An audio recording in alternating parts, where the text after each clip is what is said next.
The Habs are facing criticism after drafting Logan Mailloux, defenseman who shared sexually explicit photos of a woman he was sexually intimate with in Sweden. The photos were shared without her consent. In Sweden, he was charged with defamation and offensive photography. He had to pay a fine.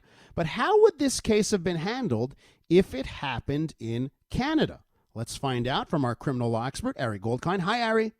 Elias, great to be on with you. Yeah, it's great to talk to you. And of course, this story came out just over a week ago. There was a hockey website that got permission from Logan Mailloux to release these details. Logan Mailloux was 17 years old at the time, and same thing in Sweden. When this happened, it was a story in the media, but the media could not name the player. They could only say a player who was from Canada was charged, but they couldn't name him. Same thing here. Media outlets do not name juveniles or 17-year-olds, people that are under 18.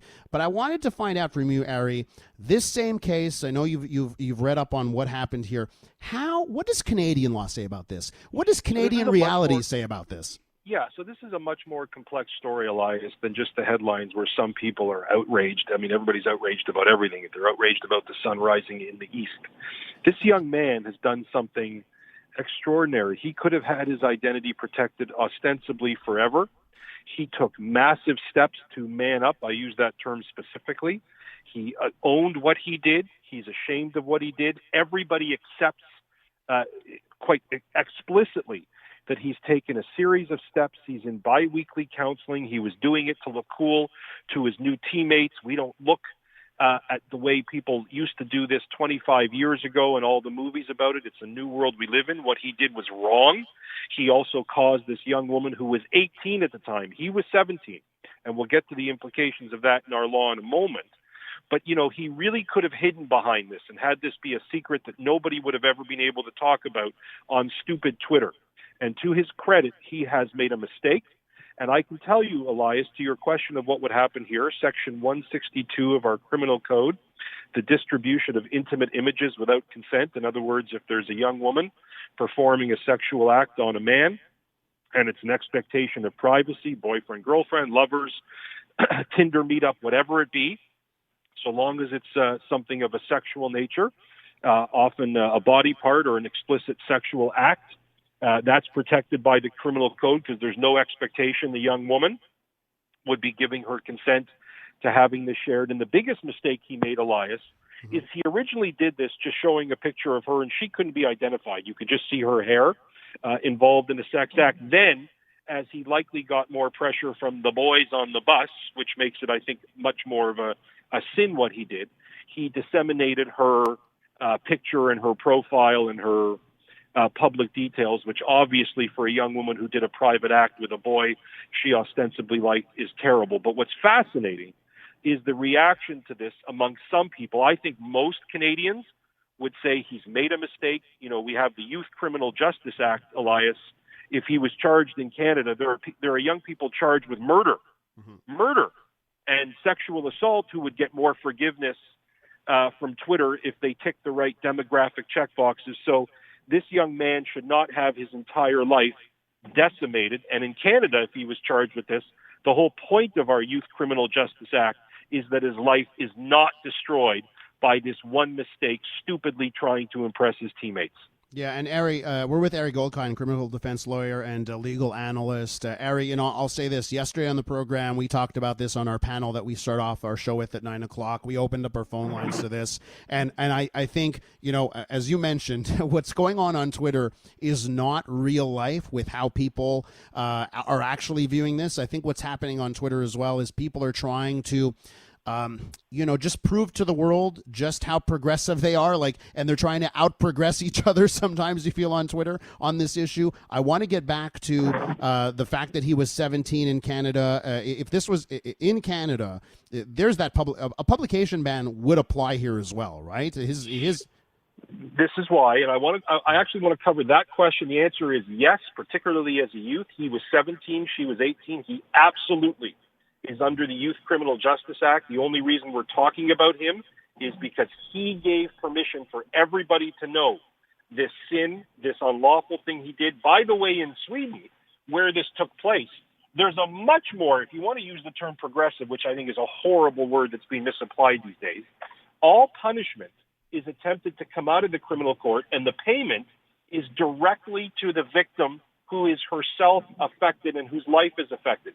The money goes from the he to the she and the victim. I think that's a very interesting notion in our law. So absolutely, we would not be talking about him unless this young man said, you know what, I've made this horrible mistake. I'm not going to hide behind it. I'm not going to bury it in the sand. I'm going to own up to it and do what's needed. And Elias, I can't go, and I'm sure we're low on time. What you said about Twitter is actually the most important part of this subject.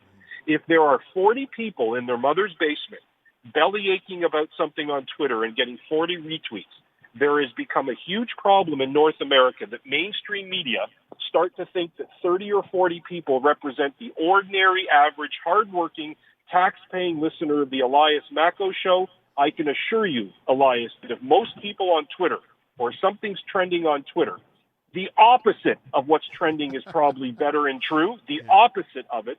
And this young man, again, these same progressive woke people, if this young man of a different demographic went off and raped or murdered, there'd probably be more calls for forgiveness than a young man who's made a terrible, brief mistake on a bus with his teammates. It's a bad thing he did. He's owned up to it. But I'm sorry, this idea that we vote 17-year-olds off the island, never to make a career again, there's nothing they can do to make things right. I would love to look at those people's lives and cross-examine them for a half an hour, the ones clutching their pearls. You had mentioned, the sections of the criminal code in Canada that a situation like this would apply to. What about penalties in Canada? Whether it's like what the law says and how you see it applied by judges in the courts, what do you think would have happened to a similar case in this country? I'll tell you exactly what would have happened. So let's make the line in the sand 18 and under and 18 and over.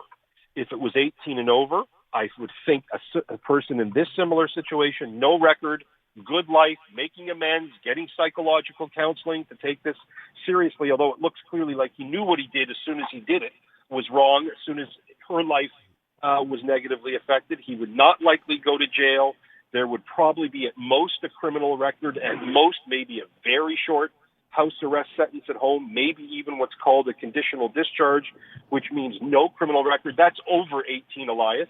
If under 18, and this is why you and I very frequently talk about the punishment in the courtroom of public opinion being much more than the punishment in a real criminal court, something I bellyache about all the time. As a 17-year-old Elias, he likely, and I'm being serious about this, so nobody should think I'm not, he probably would have had to write a letter of apology.